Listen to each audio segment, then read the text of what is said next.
Well, welcome everybody. Thank you for joining me today. We are here for the Fast One-Page Business Plan Lean Canvas. As Steve mentioned, my name is Joe Hey, Fernandez. Jim.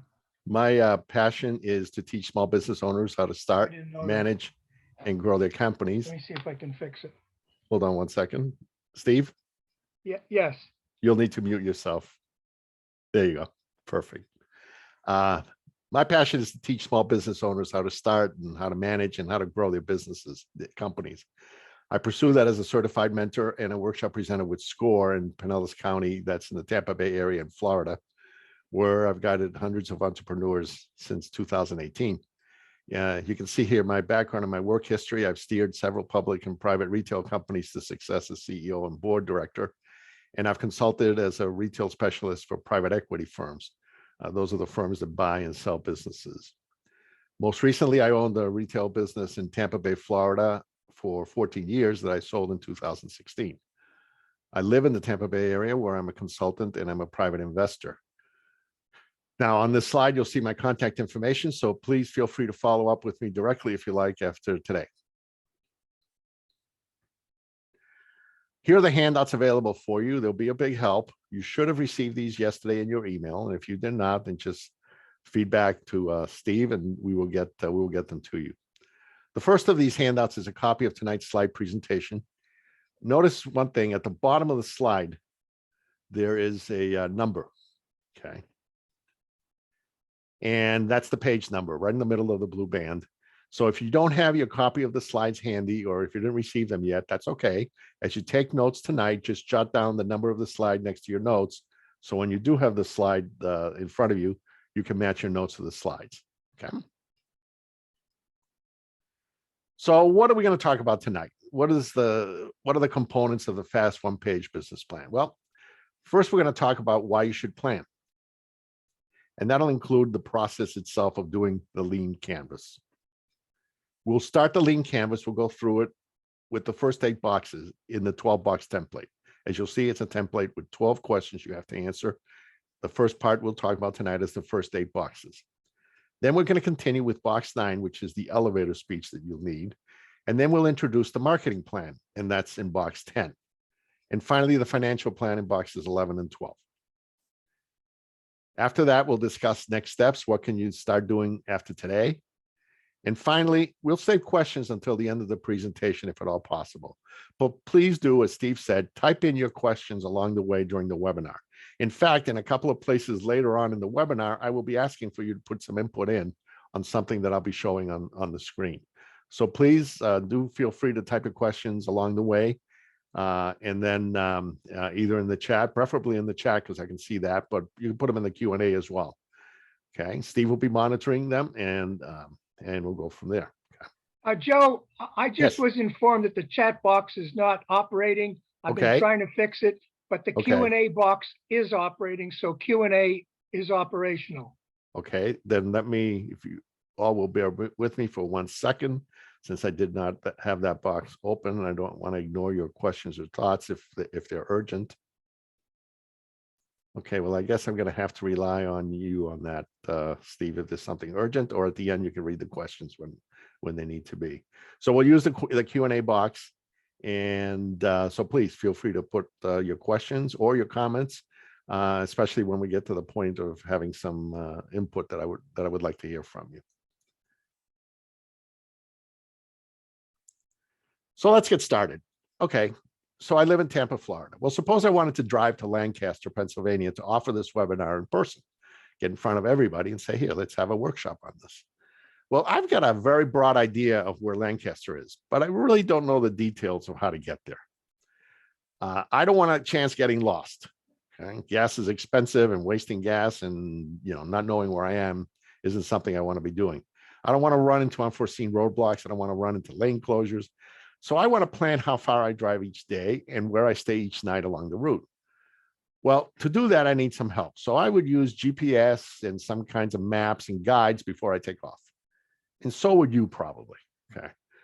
Starting or running a small business without good planning is like taking that 1,047-mile road trip without a map or a plan. Yes, I actually checked, it's 1,047.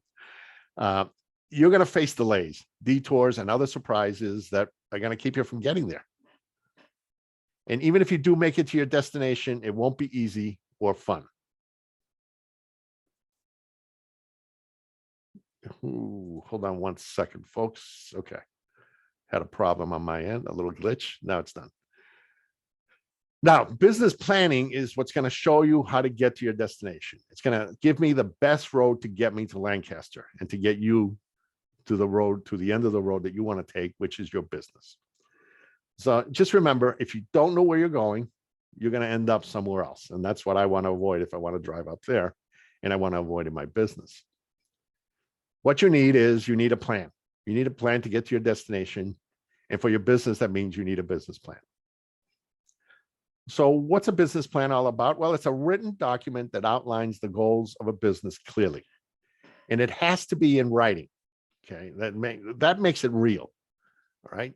That forces you to think through all the important points, and it forces you to make a stronger commitment than if it's just your thoughts in your head.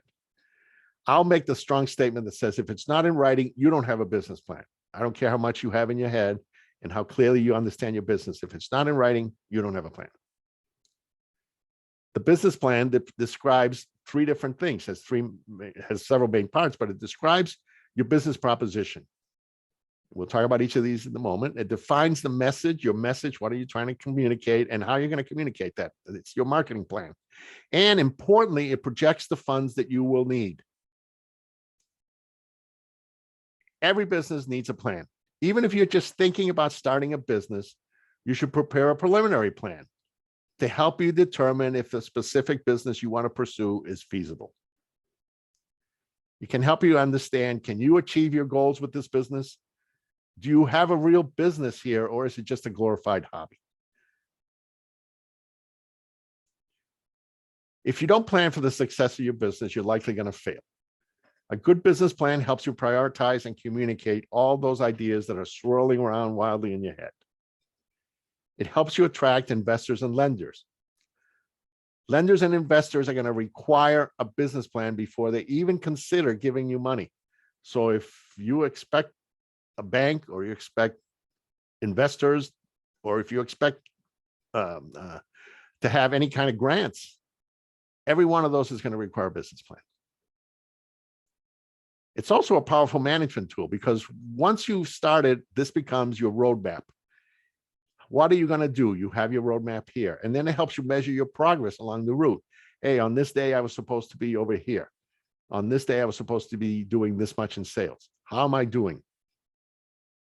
And importantly, it's a document that you should revisit and update regularly, at least once a year.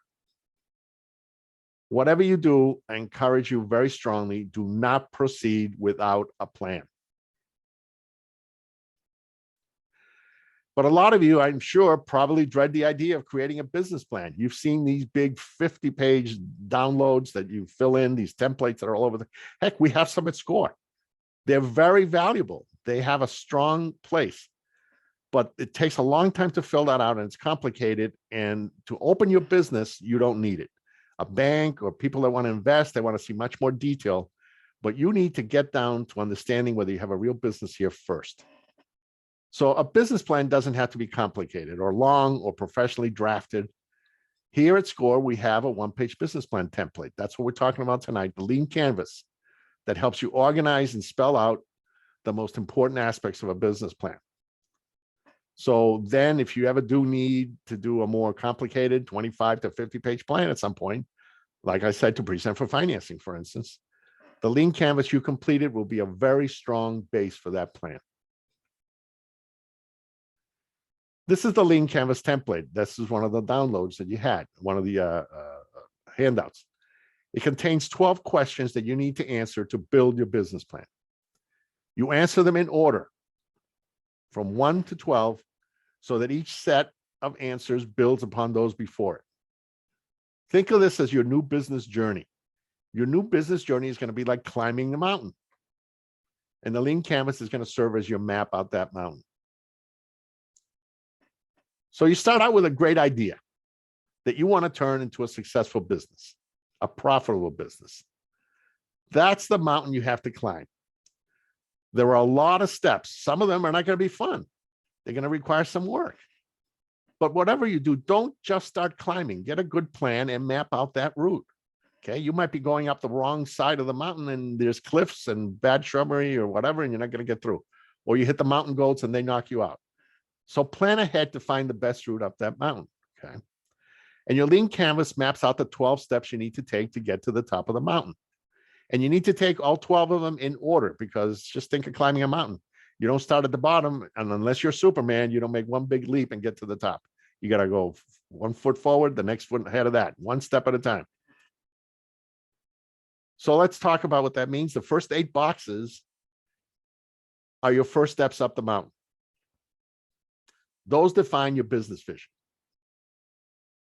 With your next step, the 9th step, the 9th box, you define your message to gain support and climb up that mountain further. Now you need to find your customers. How do you reach them? At what cost? Well, with step 10, you now have everything you need to finalize your marketing plan. And you can take another step up that mountain. And finally, you ask yourself, is there a profit? How much investment will I need? And how do I measure my progress and success? These last 2 steps are your financial plan. And together, these 12 steps are your business plan. You're ready to go. As I said before, all 12 steps are critical and they are in order. If you skip any steps, your plan is more likely to fail. You're more likely to trip up that mountain. You're more likely to fall. Okay, so take them in order, and that's part of the charm of the lean canvas. Here again is the template. A blank copy of this, as I mentioned, is available as the handouts. And along with those, you also saw another handy guide with several points to consider as you answer all 12 of the boxes. That lean canvas guide that we sent to you is a great supplement to tonight, because it gives you further information about each box, or bullet points, questions to ask, ways to guide your thinking about how to answer these questions. So how does lean canvas help make the planning process easier? Well, it's 1 page. Not 20, 30, or 50 like banks want. Okay. So you can get on with it. Okay. And you don't have to spend weeks and months. It's fast. You don't have to spend weeks or months. It can be developed over a weekend in many cases. Okay. And if it does take longer than that, and some of it will, okay, because you do have to do some research, it's not going to take you 6 years. It's highly visible and portable. The 1-page format keeps you focused. Stay the course. Okay, this is your route, this is your map, and this is your destination. This is easier to find, easier to remember, and easier to refer to than some big 50-page plan. It concentrates on the value proposition to the customer, the connection to the customer, the what of the business. And in 1 page, it contains all the key elements to make your business idea real. And because it's pared down to the essential elements, you can get started with your business sooner. But you're going to have a strong foundation when you jump in to get started. Now, using the template itself, well, it's a guide, okay? You fill in these blanks, you answer these questions, but it's just a guide to help you organize your thoughts. It doesn't have a fixed set of rules. I get people asking me, well, can I do bullet points? Do I have to number them? Can I just do a narrative? You make it work for your business idea. Whatever makes you feel that you've done the job of answering these questions, it makes you comfortable that you know the answers, that's how you use it. This is an important one. I've run into clients who, they can never get their lean canvas finished because they always want to think they're concerned they missed something. They want to do something else. They want to research something else again after they spent weeks and weeks on it. The plan will not be perfect. No plan is. Okay. You're better off having a very good plan and running with it than waiting forever to have a perfect plan and doing nothing. Okay.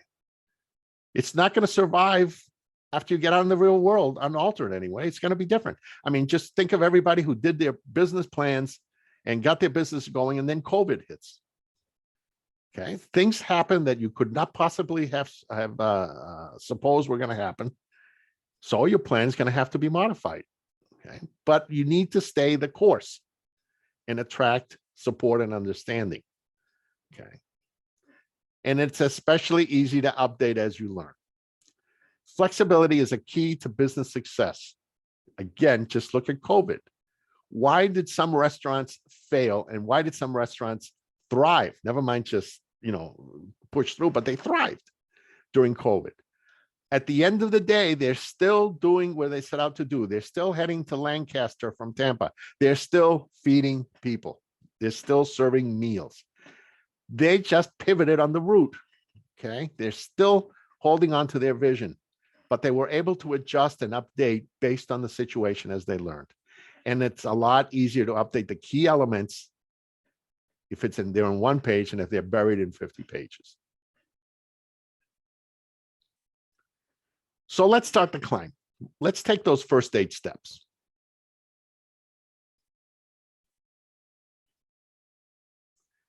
Box number 1, what is your product or service? Now, note the purple oval at the top by the title that has a number 1 in it. That number corresponds to the number in the box of the Lean Canvas template. So you can just cross-reference easily when you've got these in front of you. All right, so you've got a great idea for a product or service, and you can't wait to get it out in the marketplace. So this is an easy box to fill out because the details of your product or service are clear in your head. It's your dream. So what do you do in box number 1? You just simply describe your product or service fully with enough detail to highlight what makes it unique. What does it do? How does it do it? But it's just a description. It's not a strategy yet. Okay. So now that you've got that, you can begin your climb up that mountain and connect with the customers you need to have a successful business. Box number 2 now is where your plan really begins. Think of how your product or service solves a problem for your customers. For example, I can't find a great tasting olive oil at a reasonable price, or I can never find a trustworthy babysitter on short notice. This is the customer talking, not you. Okay, this is not what you think the problem is. This is what the customer is saying. These are the problems that they have, and these are the ones you're going to address. Only a customer with a problem or a need that you can satisfy with your product or service is going to pay for your solution. If there is no problem, then nobody needs an answer to it. And if they don't need a solution, you're not going to make any sales. And if you don't make any sales, you have no business. Now think who has those problems. Put yourself on the customer's side of the table and understand why they would demand this solution. Okay. Why is this a problem to the customer? Okay. And can you specify the benefits to the customer? Specific measured benefits, okay, compared to some standard, not just I'm new and improved. That means nothing. It's more like, you'll save 27% of the time you spend, or something, a strong solution for them. And finally, and very importantly, would they be willing to pay for the solution? Okay, is this something that is a strong enough problem that they would be willing to go out there and say, I'm willing to pay for it? If there's one thing you can take away about being in business is the more you think like a customer, the stronger your odds of success are going to be. Many businesses out there think like their accountants, or they think like investors. But it's not the accountants or the investors that are buying the product or service. It's the customers. And the accountants and the investors, they don't connect with customers. Don't think like a salesman. Don't think like a salesperson. Think like a customer. You're not selling them some gadget or some service. You're solving a problem for them. And if there's one piece of advice that I would give you that would stand you in good stead, no matter what your business is, it's think like a customer. Here's a sample Lean Canvas for a fictitious company. This company provides a service for small businesses, and this sample is included in the handouts that were sent to you, along with a couple of other examples. So let's check their problem statement. When you put together your problem statement, consider the 3 to 5 keywords or phrases for your unique customer problem statement. What are the unique aspects of their problem, of your customer's problem? And what are the issues it presents? So let's see how these guys, address it. This is Small Business Helper is the company, and they say that businesses with fewer than 10 employees still have to file an extensive amount of federal and state paperwork for health, safety, training, and environment compliance. And these requirements require special knowledge and time, but they do not justify a full-time person. Most small business owners have neither the expertise, interest, nor time to complete these chores in-house. That's the problem. In red here, you see what the key words or phrases of the problem statement are. They're targeting, it's businesses with fewer than 10 employees. So it's not, it's not Ford Motor Company. Okay. They have to deal with federal and state paperwork. and they don't have the time, they don't know how to do it, okay? And they're not interested in doing. They have small number of employees and they can't devote the time to do it. So that's the problem they're going to solve. They're going to solve that problem of federal paperwork, state paperwork as a third party to small businesses of 10 or less. And that's how you have to think. They've identified their customer and what problem they have that this company can address for them. Now, remember that not everyone in the world is automatically a target, only those who crave your solution. So concentrate on those who value your solution. Looks like we got a glitch here. These should be in the arrow. Don't mind that. What customer segments are you targeting? But remember, not everyone in the world is automatically a target. So which ones are not targeted? You want to concentrate on the customers that will value your solution. So in box number 3, you are identifying your target customers. This could be 3, 4, or 5 different targets. It could be one. It could be, and you identify them by, demographic information, by behavioral information, by any kind of way that you can define that these are the people I'm going after. And therefore, if they're not listed on there, you're not going after those people. Certainly not as primary. And finally, here's something sometimes we don't think about. Are the user and the customer the same? Because you want to target the customer, not the user. So for example, suppose you make clothes for toddlers. Do you market to the toddler? That's who's going to be using your product. Or do you target the parents, the grandparents? That's who's going to be buying the product. So that's who you should be thinking about. Who is your customer? Okay. All right, now you've identified your target customers, but how do you know they care? How do you know that they're the ones? I mean, they are the ones. They're the ones that are going to pay. You're not going to pay. You think they care, but you're not going to put any dollars into buying your product or service. They are. So you have to make sure that they care and that they want this product. So what you need to do is you need to validate your idea. Have you personally talked with potential customers in each of the segments that you're targeting? Okay. Perfect example. I had a couple that clients, husband and wife, who wanted to develop a flavored drink. Okay.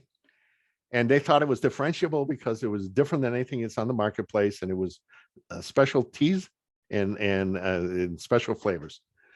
So they're telling me all about it very excitedly. And then the wife says, and I think and I'm making up these flavors. These are not the real flavors, but this is a while ago. I think the strawberry flavor of this would go great. And the husband turns around and says, no, strawberry is going to be horrible. Nobody would buy strawberry for this. And she's insisting they will, and he's insisting they won't. Well, you know what? I don't know which one's right, and I don't care, because they need to find out from the customer whether strawberry is a good flavor or not. So you've got to be willing to get out of your comfort zone and share your idea with potential customers. They're the only ones that can tell you. But let me give you a tip here. Don't share it. Don't test it with friends, family, and coworkers. Why? Because they don't give the best feedback. They love you. They want to see you succeed. So they may not be willing to hurt your feelings by saying what they really think or by saying anything negative about your ideas. Besides, in many cases, it's likely they aren't your target customer anyway. So their opinion is not as valuable. When you share your idea, you should be testing different prices, different styles, different colors, different options for your product. You can put together some samples and mock-ups and prototypes really easily. Go to the local supermarket if it's a food product and just get stuff. If you're making a Snapple type of item, then just buy some tea and buy some flavors and make up. It won't be the ultimate perfect example, but it'll help you answer some questions. Use some 3D printing if it's an item. Okay, go out there and test that. Okay, make some examples and then go out there and sell them. You can go on Etsy, you can go on eBay, you can go to flea markets, go to pop-up shops and the like, and get feedback and reviews from customers that you talk to there. Show them the product, see if they buy it, sell it, ask for feedback and reviews, and then ask yourself, what did you learn from this validation? Because what you want to do now is act on it by adjusting and retesting. Now, let me tell you, the biggest mistake you can make on this is to assume that you know what the customer wants. They need to tell you what they want. All right, box number 4 is finding the pioneer adopters. What does that mean? All right, well, you identified several customer segments in box number 3, but you don't have the time or money to go out after all of them at once. Certainly not when you're first starting out. So where do you begin?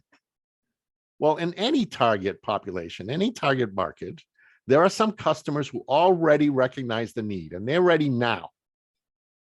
And importantly, they have the means to pay. They're what we call the pioneers for your solution. And they have to be your initial target. They're the low-hanging fruit who can give you the quickest payoff. In box number 4, you identify those ideal customers, your pioneers, from all those that are listed in box 3. Now, suppose you had identified 5 sets of target customers. Again, where do you start? Well, use this target here on the slide as an example. Suppose the various rings represent the various groups of target customers that you've got. Okay, so you got 1, 2, 3, 4, 5 rings. So suppose I gave you 5 darts to throw at the target. You throw them randomly at the target and you notice something. Some of them don't stick to the target, okay, but one does. If those 5 darts were your marketing efforts and only one stuck, you wasted 80% of your marketing. And you can never afford that, but you certainly cannot afford it when you're first starting out with limited resources. What you want to do is throw them where they stick, at the center. Okay, that sticky center in this target is your pioneer customer. Those are the ones you want to identify and start with. Okay, pioneers are the most receptive to good solutions, so they're more likely to act. The dart will stick. They're also influencers. When others see or hear about your product from the pioneers, then they'll be more likely to act themselves. The other rings on this target will start buying the product after they see those bullseye people buying the product and using it. So throw your darts at the center, and now you've got 5 times as many customers with the same effort. That's the way you get your business started. Remember, the pioneers offer you the most immediate payoff. So aim for the pioneers first to get the best return on your limited resources at the beginning. Here's just a quick example of what pioneers are. This is when Apple introduced the iPad years ago. There was no such thing as tablets in the marketplace, but yet there were people lined up outside the Apple stores waiting to get in and buy them. Those are the pioneers. Now, after Apple sold to the pioneers, they didn't stop selling iPads. They've been selling iPads for years. Okay, but this is how it starts, because these people then are the ones out there that are showing it off, that are, writing reviews, that are writing, blogs about it. They're the ones that are sharing with their customers, with their friends and family. That's the pioneers. Okay, you need to find that for your business. So how are customers, potential customers, distributed in the real world? Well, let's start with, like everything else starts when you want to think of distribution. So standard bell curve, the number of customers is on the y-axis. The higher you go on the y-axis, the more customers. And on the x-axis across the bottom from left to right is the readiness to accept your solution. The farther to the right you go, the more ready, even anxious, a customer is for your solution. Now on the left is a small group, say 15%. We'll call them refuseniks. Okay, refuseniks are a small but vocal minority who will always be negative. Remember, they are a small proportion of the potential customer base, but they're not that important to your overall success. So you can ignore their input. They're the haters. They're in every group. They're in everything that goes in life, and you just let them flow right off your back. You don't care. They exist, and that's it. Okay, haters will hate. Don't let them influence negatively what you want to accomplish. On the other extreme are the pioneers. Again, this is where you start. Again, they're the low-hanging fruit. They're already dissatisfied and they're eager for a change. It's a slam dunk sale if you can identify them and deliver your product to them.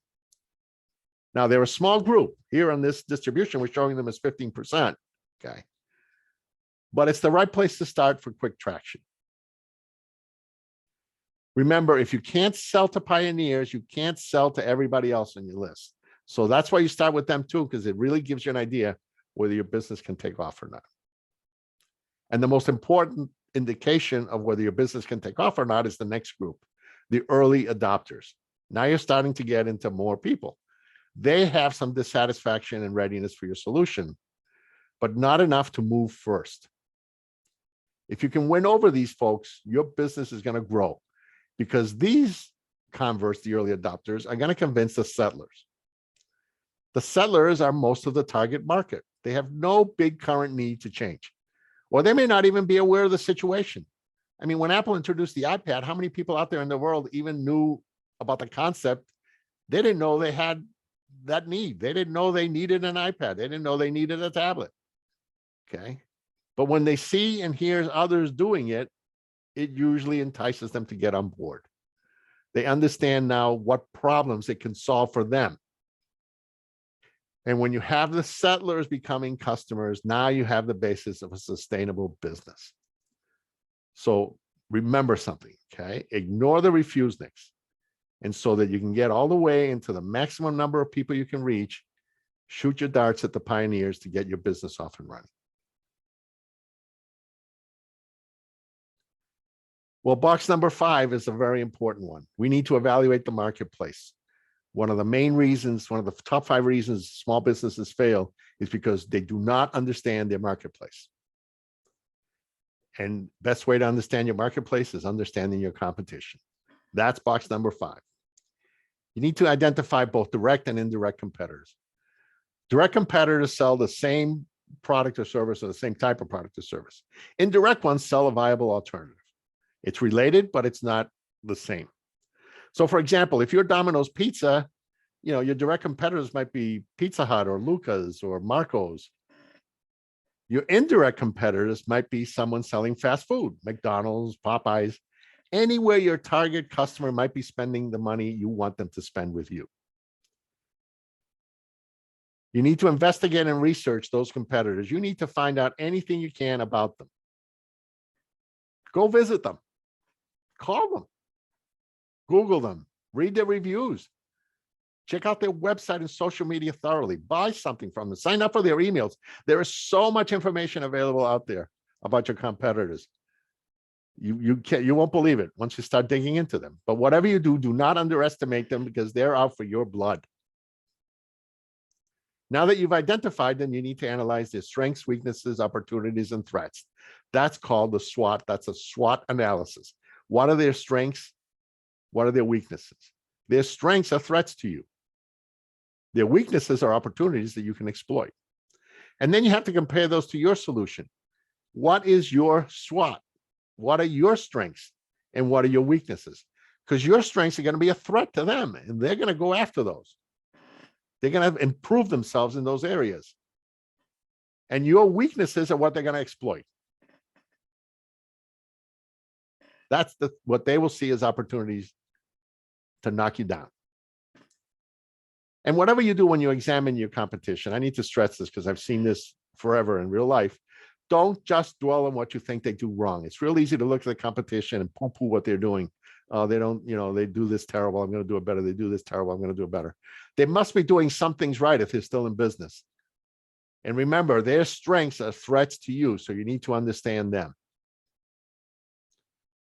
And then finally ask yourself, well, I have these problems I listed in box number 2. How do they solve those problems?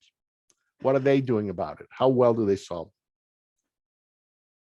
Because in box number 6, now we're going to talk about your solution. Specify your solution. Now, first, before you do that, as an exercise, list all the items that would contribute to a perfect solution. One that solves all the problems and then some. An irresistible solution. Anything you can think of that would be solve every problem in the best possible way. This isn't necessarily what your solution is, but it's like okay, but it's a perfect solution. Now ask yourself, my solution is this. How does it match the ideal solution? Are there areas that I can see that, I'm lacking, that I could do better? Or are there areas that, what I've got is pretty good and that's fine? Or does this tell you that maybe you're trying to solve a problem or two that you need not bother solving? Because what you have to ask yourself is, does every item in your solution address every problem that you listed in box 2? So if you have 5 problems listed in box number 2, then you need to have solutions to every one of those 5 problems in box number 6. If not, you're going to fall short. And then very importantly, how can you differentiate your solution from the competition? Can you quantify this advantage? Do you fall short anywhere? And if you do, how can you resolve those shortfalls? Can you improve your solution so that you don't fall short, so that you narrow anything where you're weak in? Are you offering anything that the customers don't value or may not value? If so, then ask yourself, why do I want to do that? Okay, maybe you're doing too much. But adjust your offering to most, oops, sorry.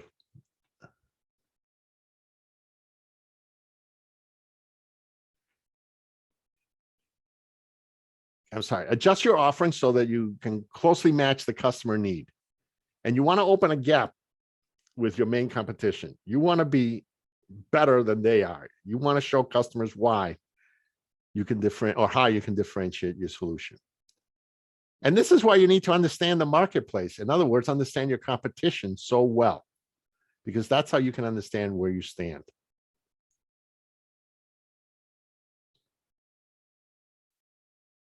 Okay, in box number 7, what's your competitive advantage? In other words, what makes you better than your competition? What is your competitive advantage? Is it price? Is it skills? Is it patents? Is it endorsements? Innovations? I mean, what do you have that makes you more of a choice or better of a choice than they have? Now, it needs to be something that the competition can't copy or buy easily. I remember when the pandemic first hit, I saw this great little gadget, or I thought it was a great little gadget somewhere online. It was this metal key-shaped, gadget that you use it to grab handles of doors and to open things without having to touch them. I thought, well, that's pretty good. And the panic of the pandemic starting, you don't want to touch anything. You want to protect yourself. I think I'll order one.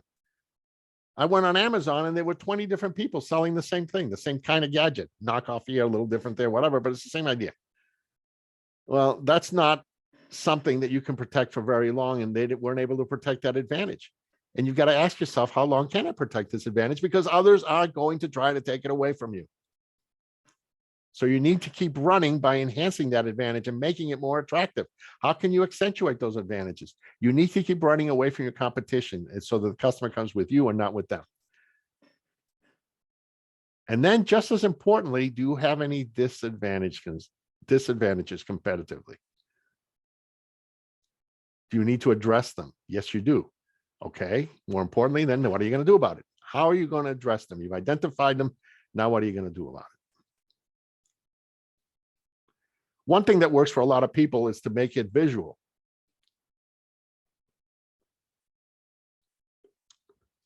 Here's an example of a competitive matrix that you can put together. Okay, you can see all your options in one view, and you can start identifying, any unmet needs. Your opportunity is to develop a solution that's an ideal solution for your target customer. So here's an example of a business that wants to sell oils for cooking and salads. So what they've done is they've listed the most desirable features on the left. In other words, it's a way of describing the problems that they're trying to solve.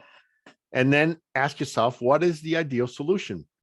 Okay, it's labeled perfect solution here. What is that perfect solution?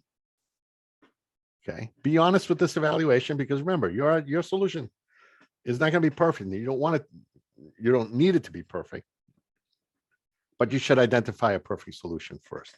Now list your competitors. How do they solve all these problems? What are their, so a spreadsheet like this helps make it visual, helps make it a little easier to compare, because now you can identify what are the differences, what are the similarities, where are you better, where are you deficient? How can you improve your solution to counter or beat some of those competitive features that you identify from here? Where can you establish real differentiations or real differentials? Do you need to tweak your product offering?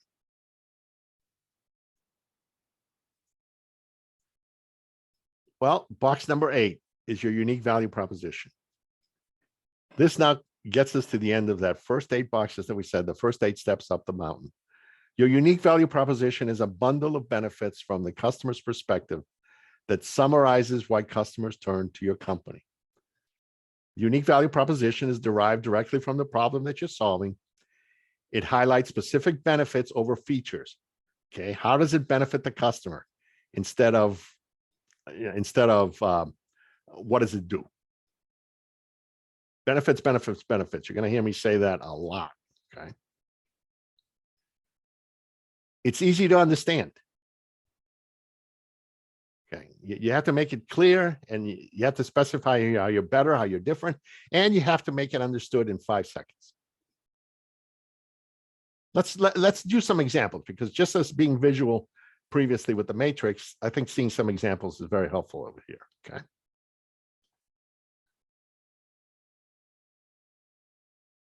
Zoom. We're using Zoom today.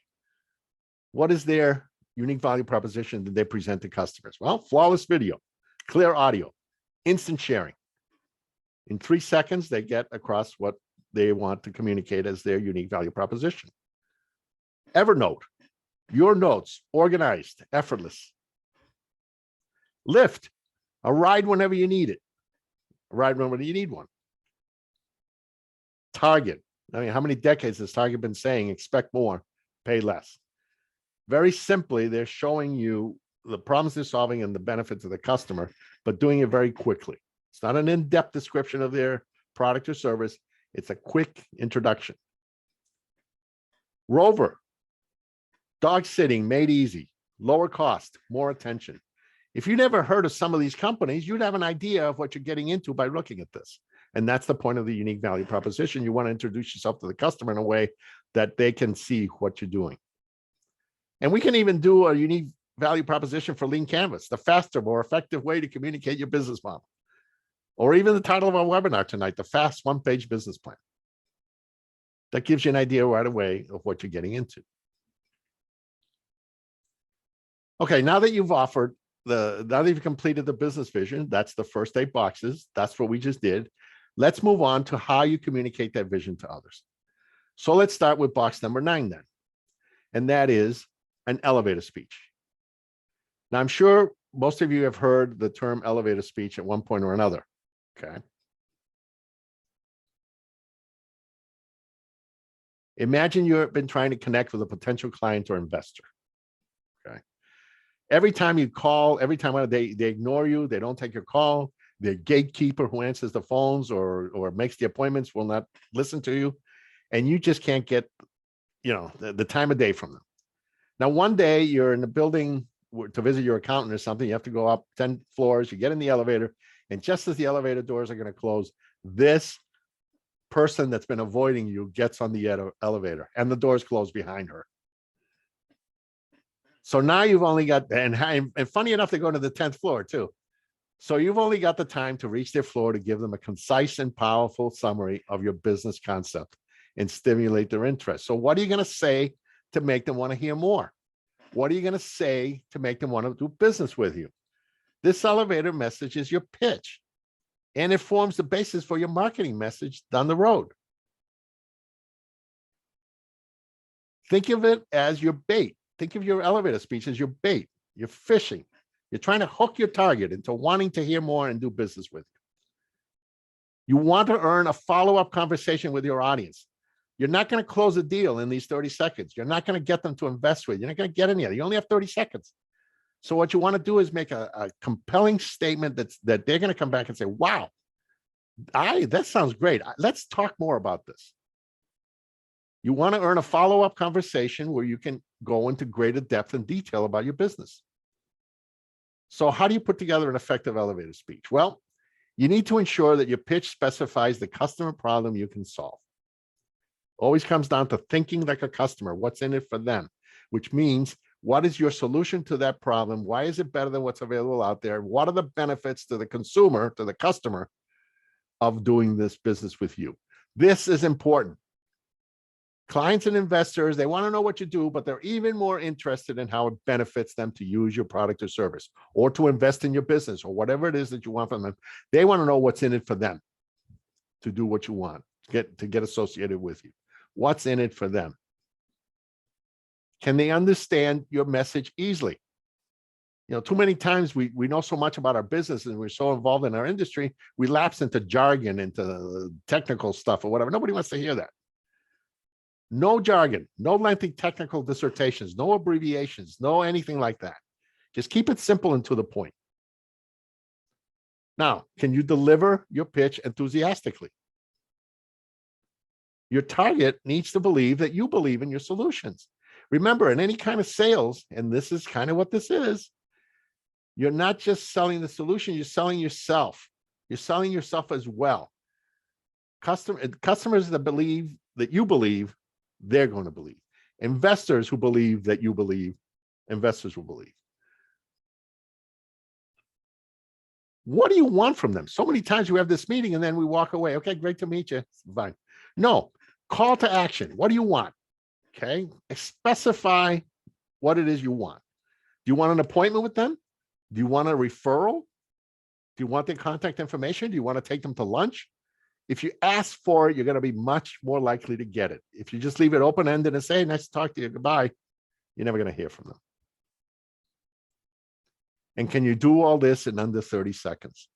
That's enough time to get them to want to hear more without getting bored. Now, finally, and very importantly, you need to work ahead of time on writing and practicing that great elevator speech. You don't have time to ramble when the opportunity comes up. You need to be focused. So write a first draft that has everything you can think of, then review it and cut it down, review it and cut it down again and again until you have it right. Practice, practice, practice, practice in front of others. You know, take your phone and record yourself. Listen to what the other person hears. Whatever you do, do not make it up on the fly. You're going to start or you're going to fall into bad habits, or you're not going to deliver the message that you know you can deliver. You're going to be halfway through what you think you want to say. You won't have said it very well, and the elevator will open and they'll leave. You're going to get a lot of use out of this. Okay, so spend the time up front crafting a great one. I'm going to give you a couple of examples of elevator speeches. Okay, and I'd like you to type in the chat box anything that you think about of these, what you think is good or bad about them. There's no right or wrong answers here. Okay, so please write the comments in the chat box as I read it. Okay, what do you think about this elevator speech? Government requirements have become increasingly complex, putting time and cost burdens on small business owners. We are an experienced local business team that manages your reporting requirements remotely while you focus on growing your business. Check us out at xyzsolutions.com. So does this address the items we mentioned that make a good elevator speech? What do you think? Any thoughts, any ideas, what you like about it, what you don't like about it? Go ahead, write them in. Too long, Richard says. Direct, addresses what problem they solve, says Kristen. Any others? Any other thoughts? Please.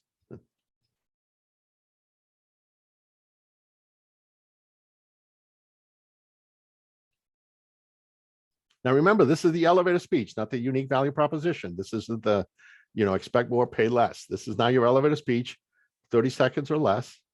Could have more of an emotional catch. It's a big clinical. Okay, we talk about some of these items, okay? And I'll throw in a couple of things that I've heard in some other classes.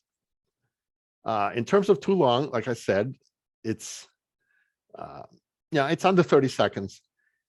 So I think if it comes off too long, it might be for some of the other reasons that some of the folks have said here. And that is that, is it something that could have more of an emotional catch? It sounds too clinical. Okay. It looks great, states problem, sets solution, shows benefit to the customer, direct call to action.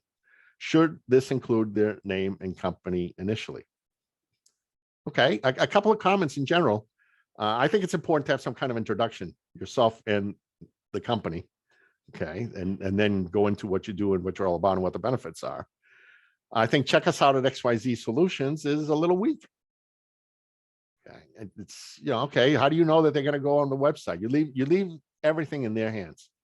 And remember what we said earlier. What do you really want out of this meeting? Is your goal to get them to go to your website, or is your goal to do business with them? Is your goal to tell them, to meet with them, to tell them your real story? You want a third party. Okay, do you want a third party, your website, to tell the story for you? Or do you want to be the one that's enthusiastic and make sure that everything gets covered properly and you can answer all their questions? So I think you want to have a little bit stronger of a close on something like this. Okay. Now let's try another one. Okay. And again, include your comments. All right. Now this is a realtor, a real estate agent that says, do you know that most home sellers get less than they deserve? I'm a realtor that markets homes so my clients get a higher price at the best terms with minimum hassle. If you're interested, here's my card. All right. What do you think of this one? Any thoughts, any comments?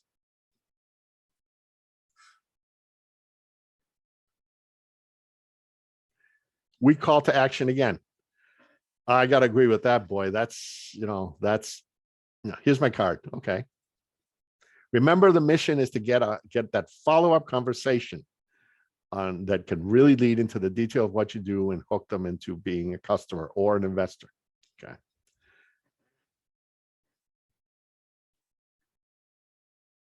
Decent, but again, not real engaging and making me do anything. More of a catch, but the closing is too passive. Okay, Daniel, sounds like every other realtor.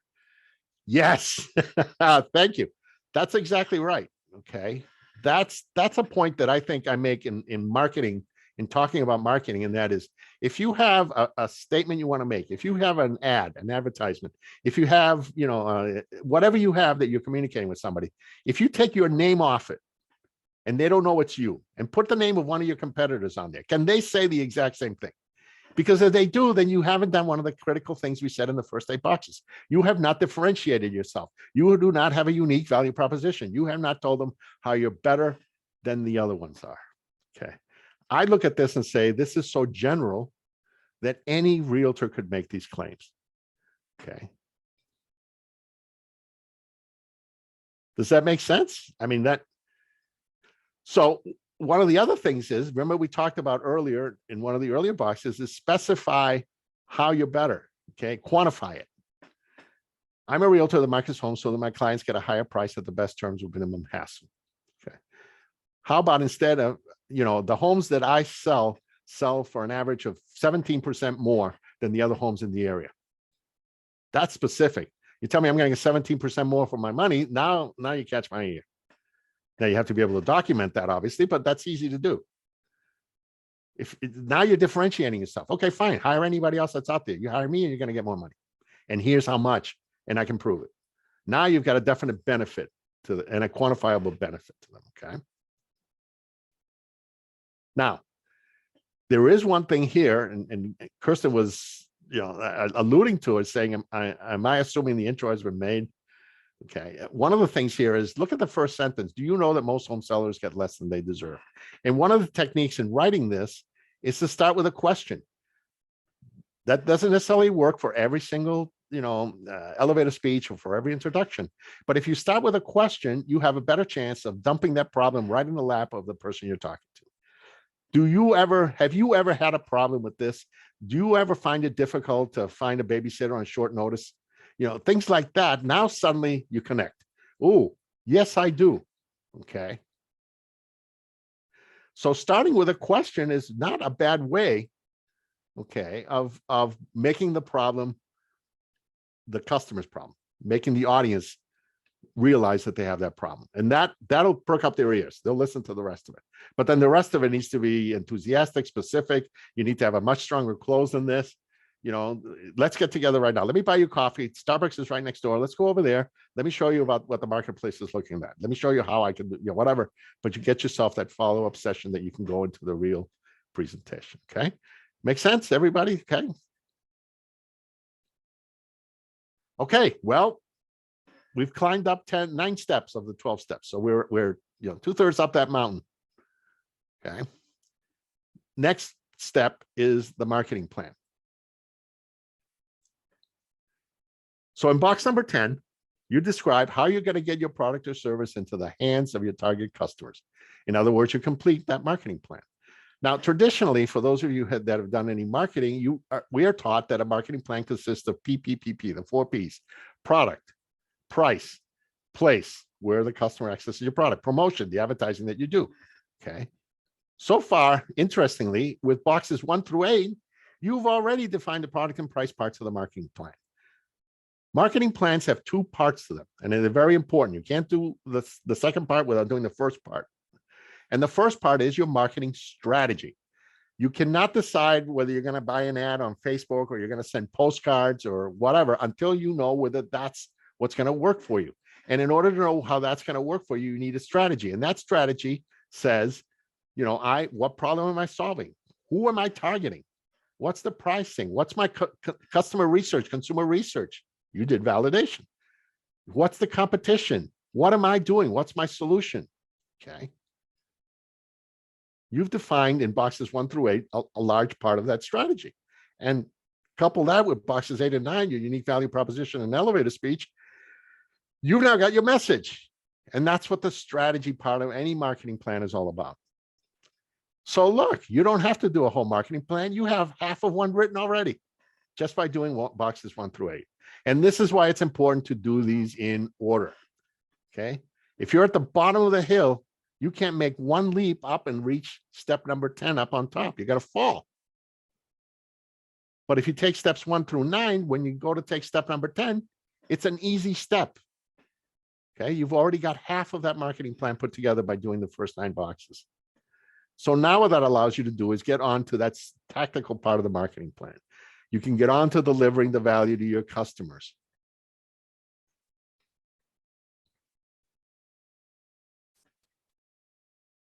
In other words, how are you going to find and reach those target customers you identified, and how will they find you and your product? I mentioned earlier that not being aware of the marketplace is one of the top 5 reasons businesses fail. Another one is not being able to connect with the customer. They don't know how to find you. You don't know how to find them. Okay. That's another one of the top 5 reasons businesses fail, small businesses fail. So now you can get on to trying to address that issue. The marketing plan needs to specify where those target customers are hiding. And how are you going to reach them?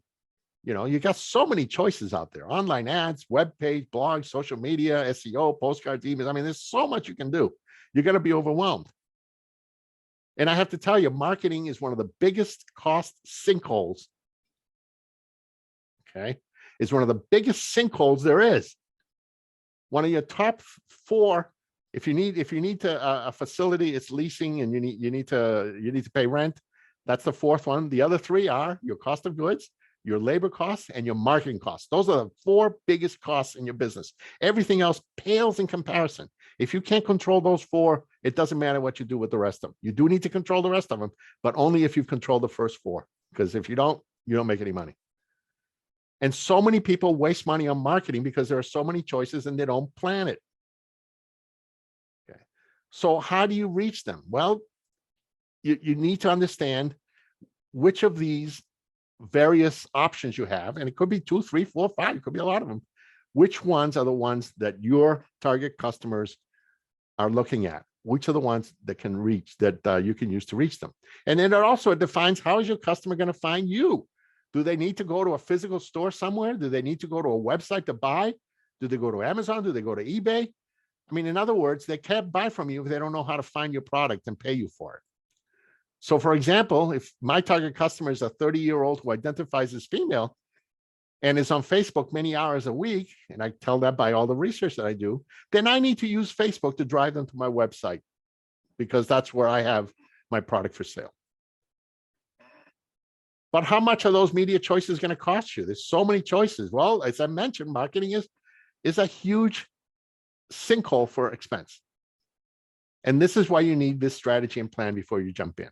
And it's why you should include a budget for marketing. For example, I say I can afford to spend $500 for those Facebook ads I said I'm going to reach my target audience with, and to get them to my website. So now you need to set some goals for your marketing. So for example, I want to reach 30,000 people in my target market, and I want to have 1,000 clicks to my website. I want to collect 200 email addresses from them, and I want to have 20 people buy, and I want to have $2,000 in sales from them. You have to set specific goals like that, because now when you run it, you can check how you did on those. So you measure the results. Did I reach 30,000 people? Did I get 1,000 clicks to my website? I mean, this is all measurable. This is all available to you with all the analytics. Did I collect 200 email addresses? Did 20 people make a purchase? Did I get $2,000 in total sales? If I did, it was a success. It was worth every dime I put into that marketing. But if I didn't, then I wasted money, and that didn't work the way I thought. So I need to make some changes next time. That's how you do marketing. You don't just buy whatever somebody walks in and offers you at a discount, or whatever, Google calls you and says they can offer you at a discount. You make sure it's where you want to be, and then you measure how it did. Because now when you do all these things, you've got yourself a marketing plan. Now, as I mentioned earlier, I'm from SCORE in Pinellas County in Tampa Bay area in Florida. And we have a couple of webinars that we offer, elements of a marketing plan and 10 tips for advertising your business, that go into more detail on how to put together a marketing plan. And they're available on demand through our website, pinellascounty.score.org. But every SCORE chapter has marketing webinars available and workshops available. And if you go to the Lancaster website, you will see that they have a marketing plan and marketing webinars available. But it would be very beneficial if you want to go deeper into this section number 10 to do another webinar in depth on just that one subject. And the final item is, how do you know how much money you need? I keep talking about the top 5 reasons businesses fail. Another one is running out of money. Okay. And a lot of times you run out of money because you do a poor job at the beginning of knowing how much you need. I had a client, we started off and he says to me, I need $25,000 and I can get going.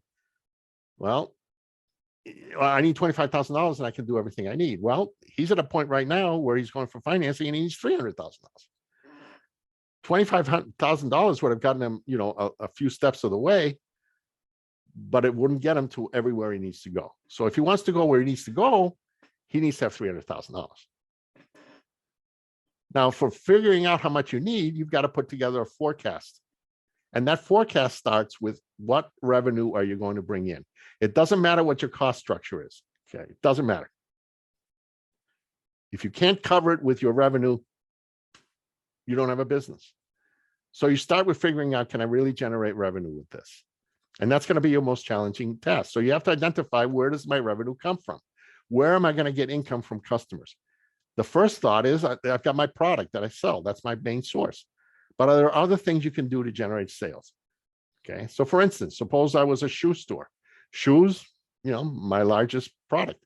But can I also sell add-on and related items? Can I sell sprays can I sell shoe polish? Okay. Parts and supplies. Can I sell shoelaces? Can I sell, anything that helps those shoes stay around for a while? Service and maintenance. Can I replace heels, soles? Can I sew up tears? Can I do any of that? Any of those areas are potential, and you can get more revenue from your existing customers from that. But before you can make a forecast, you need to identify all of those. Okay. And then you need to estimate and quantify all those revenues that you just identified. How much are you going to receive from those clients? How many clients are you going to get in? How many of those are going to be people who've been there before for you? How much are they going to buy? How many items and how many dollars? Okay. In my retail businesses, I got to tell you, we know what our level of repeat customers was. We know items sold. We know what the average customer order was. Every retail business I've ever been in. But you know what? That's every business, not just retail. Whether you're a wholesaler, you're a producer, you're a service person, you're a consultant, you need to know how many clients you've got. You need to know how much revenue you're generating from each of them, where that revenue is coming from. And as you forecast and project, keep in mind that growing your sales is going to be your critical goal. You need to have a trend up in sales as you project these. Okay. Well, now that you know your revenue, now let's talk about the costs. So in box 12, you're going to estimate your final cash needs. And to start with that, you need to figure out, what costs do I have? Well, you're going to have startup costs. Whatever your business, whatever it's going to be, you need some things to do before you go out and serve your first customer. Do you need licenses you have to pay for? Do you need a lease you have to pay for? Do you need to buy equipment? Okay, all of that stuff, you got to have money to do that before you even generate $1 of sales. So you need to understand what that is. And then you also need to understand all the costs for the up until break even. Okay. And you do that by estimating your ongoing costs from the day you open. So from the first day that you're open for business, the day you launch your website, the day you cut the ribbon on your door front, the day you do anything to get business going, now you need to figure out what's your profit and loss statement going to be for the next 36 months. Every month, how much am I going to make and how much am I going to lose? What are my costs, item by item, for each month, therefore? Because for many businesses, break even could take 18 to 24 months. And that means that for those 24 months, you're losing money. You have negative cash flow. And that means that you need that money. You need to cover that cash flow. So if you need $20,000 for startup expenses, and you're going to lose $2,000 a month, $2,000 of negative cash flow every month for 24 months, okay, that's another $48,000, 2,000 times 24, $48,000 in losses you have to cover. So you don't need, $20,000 up front for startup. You need $20,000 plus $48,000. So this is where people get tripped up. Oh, for $20,000, I can get in business. Okay, but you're going to be losing money for a while. So a lot of people would start with $20,000 and then they can't get funded when they start losing money because they're losing money. Instead, they start with the $68,000 they really need. They can cover themselves and it's okay. They've got the cushion they need to get themselves in business. And this is why you need to understand your cash flow needs. So you take those sales from box number 11, subtract the cost that you're getting here, and now you know what your cash flow, we'll call it profit, but it's really cash flow, what we're talking about here right now. And you need to estimate that your capital, from that, you need to estimate your capital requirements. So like I just said, you make the estimate that says I'm going to lose $48,000 till I break even. I need $20,000 to get started. I need $68,000. So my capital requirements is $68,000. You do a 36-month projection. Now, to be safe, you want to do some sensitivity analysis. So you do a couple of scenarios that if sales aren't where I thought they were, or if my labor costs are $15 an hour instead of the $10 an hour I put in there, or things like that, so that you know what the risk is in there. And maybe that gives you a cushion. If labor costs went up to $15 an hour, minimum wage did, and you're only paying 10 in your projection, then maybe that has the impact of losing you another $10,000 over that period of time. Well, now you add another $10,000 and you're covered for that risk. So now you know how much funding you need, and you know when you need it, because along each way, you know how much you need each month, because you don't need to take it all out at once. And then this is an important part here. Okay, you've funded, you know how much you're going to project out, so you know how much you need, you've got the money available. You now have a budget. This becomes your budget. This tells you how you're performing. And so what you need to do is pick some measures of performance. What are your key performance indicators? What are you going to look at to see how you're doing? Because you need to compare your performance every week, every month going forward to what you projected it was going to be. Because if you said you're going to lose $2,000 a month and you're losing $3,000 a month, you're going to have one of those reasons for businesses failing. You're going to run out of money. And if you see that you're losing 3,000, then you have time to look and say, what am I doing that I didn't project? What do I need to fix? But you have to be measuring that. What are the key performance indicators? Is it sales? Is it your customer count? Is it your average order? Is it, the cash flow? I mean, which are the areas that you're going to be looking at regularly so that you can spot any deviations and anything that is going to get you into trouble? But whatever you do, do not jump in without having secured every single dollar you need to get your business to break even. Don't risk losing your dream because you run out of money due to poor planning. Now, again, there are lots of webinars available throughout. You can check on the SCORE websites. We have one that's called Show Me the Money. That's basically how do you do this 36-month forecast at Pinellas County. And but there's lots of other webinars, and this is a difficult subject. There's lots of questions with it. It very well merits a complete webinar. I know several other chapters have similar kinds of workshops and webinars available. So to summarize, that boxes 11 and 12, you estimate your revenues first. Then you estimate what your cash needs for startup, everything you need before you open your doors. Again, inventory, tools, whatever you need to get your doors open, to launch your website, to get your first client in for your service. And once you do that, you now have to estimate your ongoing costs, your monthly operating cash needs, and that's, things like rent, taxes, advertising, insurance. And with all that data, you can make your cash flow projections. And it's important to do your research, though. Study your industry and use research databases that are available, in many cases free, at the library. You don't have to pay thousands of dollars to participate in them. Go online and join groups in LinkedIn and on Facebook for your industry and ask questions. There's so much information out there you can get that enable you to make a very good estimate, not just guess, not just pull numbers out of the air, but actually narrow down those guesses into a better estimate. Don't just invent numbers. Okay. Well, that's it. That's Lean Canvas. Okay. So what do you do now? Okay. Well, here's an idea. How about some homework? Okay. Draft your Lean Canvas. Do boxes 1 through 8. Okay. You should be able to get there as your first step. That's not going to take you a day. It's not going to be, because you got you got some research and whatever to do, but do those first 8 boxes. Okay. Then do your elevator speech. Okay. And then conduct a sanity check of the plan and a test of the speech. Test it with other people. Show other people, your Lean Canvas. If you have a mentor, perfect person to be doing it. If you have a SCORE mentor. Okay. And then now validate your product or service. And then take additional webinars in order to complete the Lean Canvas. Go to box 10, 11, and 12. You do those after you've done these first steps. And it may help to take some additional webinars and workshops to complete those. Develop your action plans. Okay, how are you going to get this done? And then the best thing you can do is sign up with a mentor and sign up for more workshops and webinars. A lot of these topics are covered in recorded webinars, and a lot of them are available in live sessions that you can participate in as well. And to help you climb up that mountain, we at SCORE provide many free resources, online and in person, from workshops and webinars like today's, to blogs, articles, templates, and much more available on our website.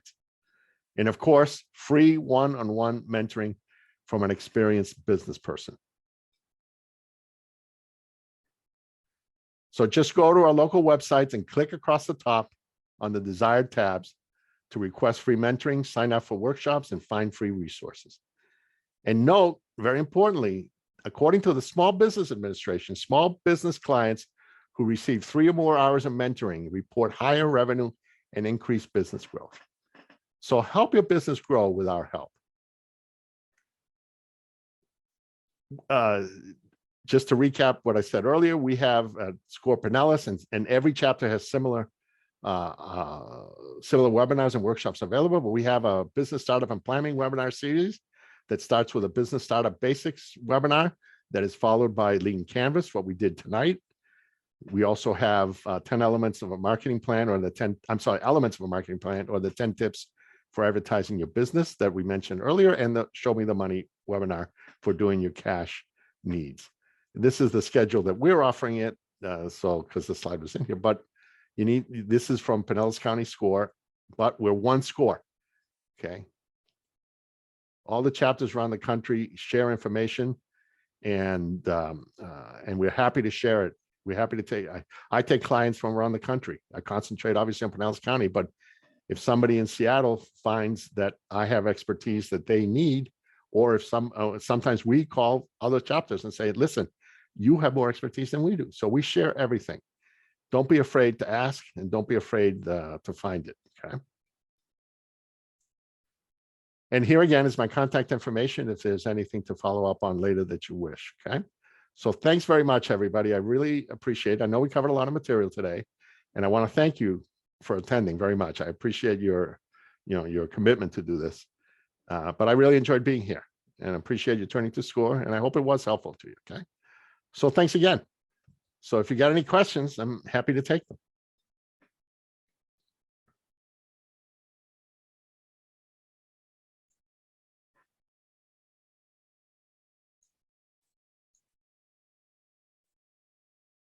Anything? Anyone? It looks like you're getting a lot of kudos, Joe. Well, I appreciate that very much. Thank you. One of the measures that we use, that I use, is do the number of participants remain level throughout the presentation? And it has for your presentation, which was outstanding. Well, thank you. Thank you all for doing that. And thank you for staying. So, but I'm still here. Don't worry. If I see one here that have a question, give me a second to type it. Take your time.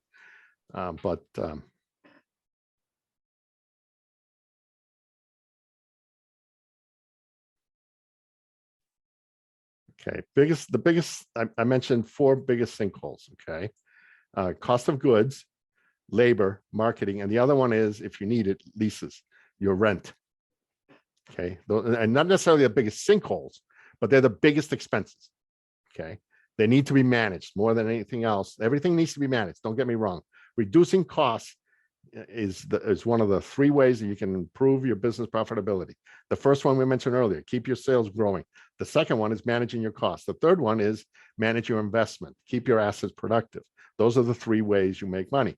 In order to reduce costs or manage your costs, then you got to make sure that your cost of goods are under control, that your labor costs are under control and productive, that your marketing, as we discussed, is not being thrown away, is being as effective as you possibly can make it.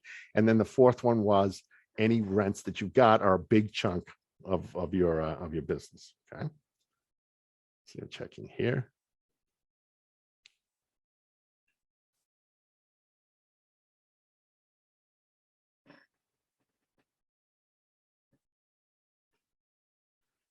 Okay. Daniel, looking at buying a laundromat, but my wife's idea is to include a trunk service. Drive up and don't even get out of a car. What do you think? You know what? I don't care what I think. Is there a need for it in your market? Are you what? Start from the beginning of what we said. What problem? Think of it as a problem, because you don't have to sell me. You don't have to sell your wife. She doesn't have to sell you.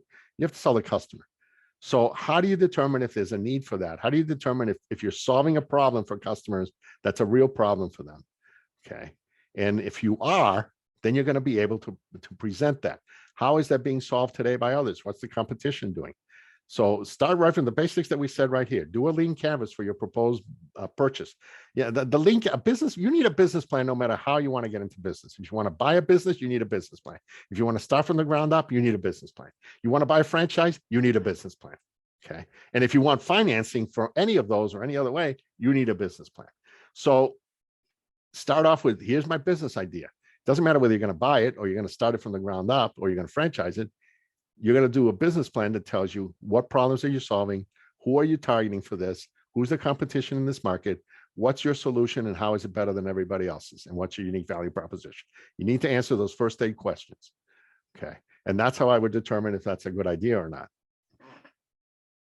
In my market here, I would think, but again, I would have to go research it. There's some areas where it would be a very good idea, some areas where it would be a terrible idea. So again, okay.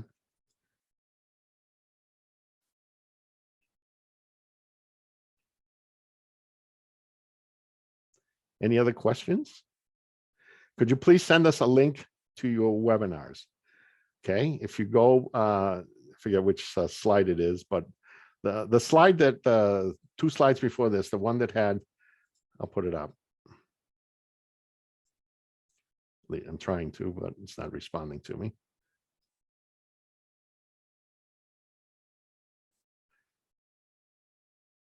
Okay. Oh, there it is. Okay. That slide at the bottom, pinellascounty.score.org, that would show all the webinars and workshops that we offer, as well as national ones.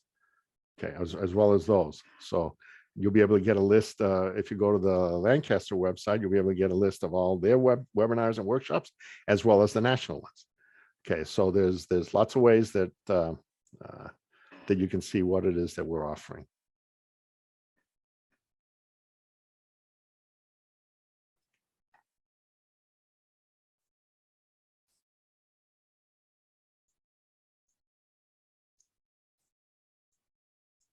Any others? Anybody else? Did I miss any?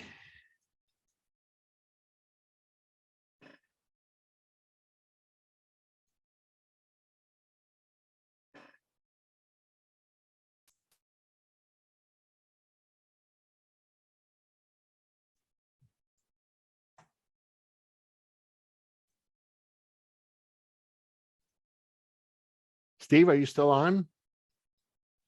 Yes, I'm still on. Oh, there you I'm go. going Okay. through the chats. You didn't No, miss no problem. any. No problem. Okay.